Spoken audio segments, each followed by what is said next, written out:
Nanti ikut ngaji ada YouTube saya. Aurat itu apa, batasnya seperti apa, wong lanang seperti apa. Hanya anggapan dia sendiri loh. Anggapan sahara nulis, lalu orang RT memanggil, ada daftar hadir sebanyak 25, menyepakati untuk mengusir, tulisan diusir atau daftar hadir.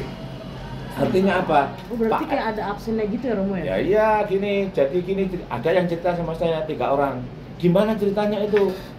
Jadi yang dari Al-Um misalnya cerita, gimana ceritanya kok pada nuduh saya itu? Loh gini loh, Yai, saya hanya diundang, tahu-tahu disuruh tanda tangan. Jadi daftar hadir itu bukan. Berarti mereka itu nggak tahu daftar Nggak hadir tahu, itu lembaran yang menyiapkan Pak Sopyan dan Sahara. Lembaran itu yang diupload Pak Yai di medsos itu, kami nggak tahu itu. Yang kami tahu hanya daftar hadir. 3 orang ngomong saya, cukup bagi saya untuk menjadi saksi. Dan dia siap menjadi saksi, kami hadir untuk tanda tangan doang.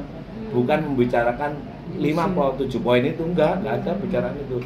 Itu murni dibawa orang jenggotan, katanya gini, orangnya kayak mirip kambing jantan gitu ya, mohon maaf ya, dia ngomongnya begitu, orangnya mirip kayak kambing jantan, agak gendut ya, bajunya lupa dia.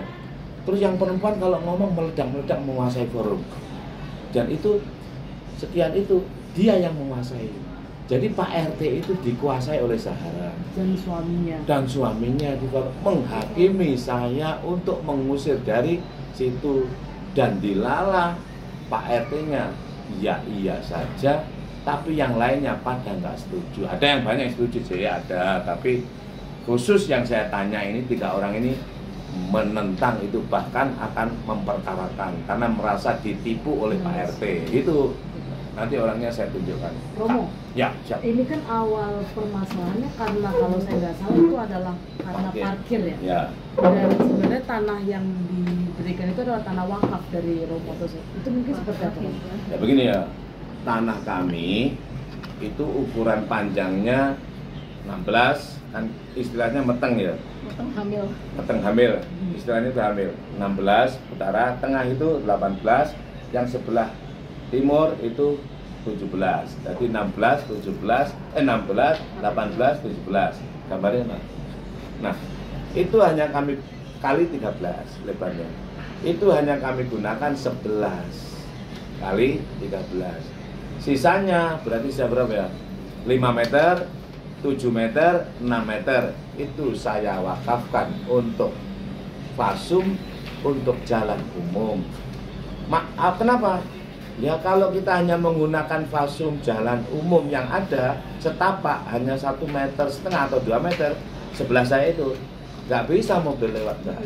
Kalau tanpa jalan dari saya sekitar 5, 6, 7 meter ya, itu hanya 1,5 meter atau 2 meter gitu loh Mbak jalannya, jalan setapak sebelah jalan saya itu, dan itu belok-belok itu. Dari sini belok sini, sepeda motor aja sulit, namanya jalan setapak. Dulu katanya, kemarin saya ngomong dengan pengembang, Pak Rudi namanya, semua, jadi ketika Ines membeli tanah, disarankan untuk sedekah tanah. Pak Rudi pun bersedekah, yaitu sebelah timur saya. Masih ada, patok-patoknya masih ada. Nah, kemudian tanah yang saya sedekahkan itu, untuk fasum kan, tak wakafkan, sedekahkan, pokoknya tak peruntukkan untuk umum. Setiap hari saya bersihkan, saya gunakan untuk murojaah hafalan Quran. Ya Mbak ya, saya kalau ngapalin Quran di situ bermalam-malam dengan doa saya, semoga yang lewat jalan ini semua dimudahkan urusannya oleh Tuhan. Semoga yang lewat di sini kalau dia sakit diberi sehat. Semoga yang punya usaha, termasuk Pak Sopyan, tak doakan usaha SAD ini semakin lancar. Semoga pokoknya kebaikan saja. Baca Quran di situ.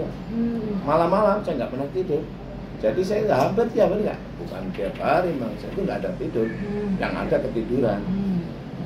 Saya itu hidupnya ketiduran Mbak, bukan tidur. Kalau niat tidur nggak ada. Ini gambarnya Mbak ya. Ini bisa di-shoot ya. Nah ini.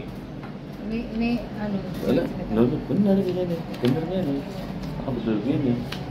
Nah, 10 menit ondo di sini, setelah itu tak ganti dengan benang.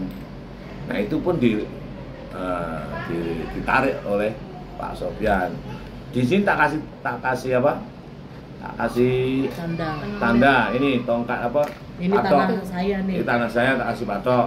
Sekarang tak paving. Ini masih nggak pavingan. Kemarin ditarik oleh Pak Sofyan, walaupun perutnya gendut, gede tapi nggak kuat. Padahal aku cukup gini aja. Artinya masih kuatan saya, seandainya main fisik loh ya. Pak, tapi Ya.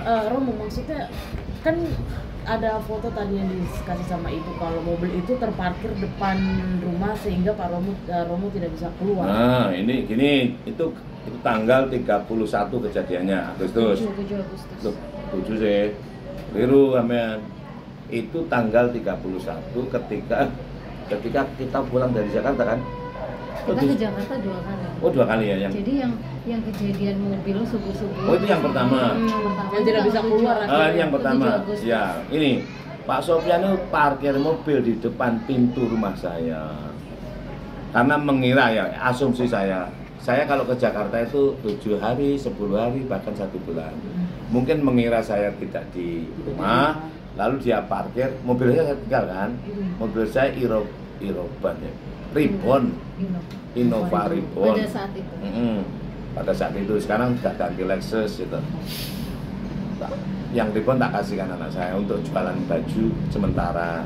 Sebelum ini tak belikan Fortuner untuk jualan baju. Anak saya Kiai itu tidak boleh tidak kerja. Kalau tidak kerja nanti dikira makan uang santri. Tak gaji dia 15 juta tiap bulan, tapi wajib kerja tiap minggu, kerja jualan baju pakai mobil Innova ini sementara sebelum Fortuner yang saya beli datang. Ya, tapi nanti itu biar dibawa, Fortuner tak pakai itu aja. Oke, lanjut ya. Dia parkir persis di depan garasi saya. Itu juga menjadi awal pertengkaran. Ini jelasan yang itu, kamu jelasan capek. Nah, jelasan yang itu. Ya, jadi waktu itu sebenarnya kami pulang malam hari sekitar jam 9 itu saya sudah lihat ada mobil Besahara yang terparkir gitu.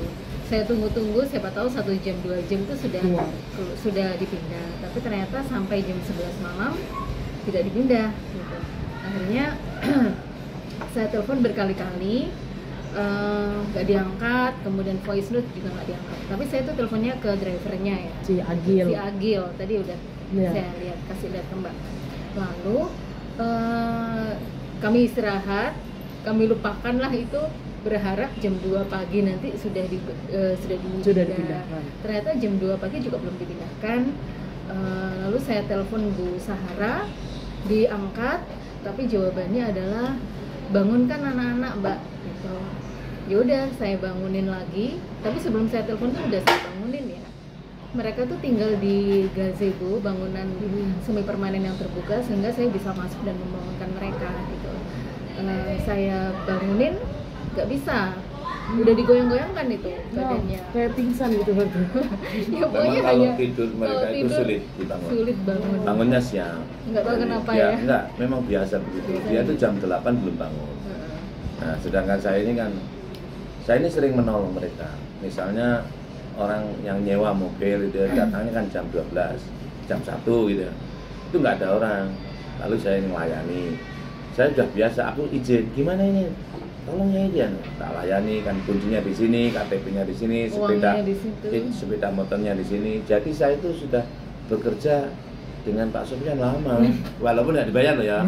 Jadi hampir setiap malam lah sering, dan juga sering minum di situ, minum air loh Mbak, bukan Mbak. Minum air, makan di situ sering. Kalau mereka makan aku samperin, minta tambah ini tak beliin. Terus yang ada gambar minum itu ya? Itu belum ini saya selesaiin dulu. Lalu itu kan saya telepon sekali, nggak bangunin, nggak bisa. Lalu saya telepon lagi Bu Sahara kedua kalinya, jawabannya bangunin sampai bisa gitu. Saya bangunin lagi nggak bisa. Terus ketiga kalinya saya telepon, ambil sendiri pindahin sendiri gitu ya.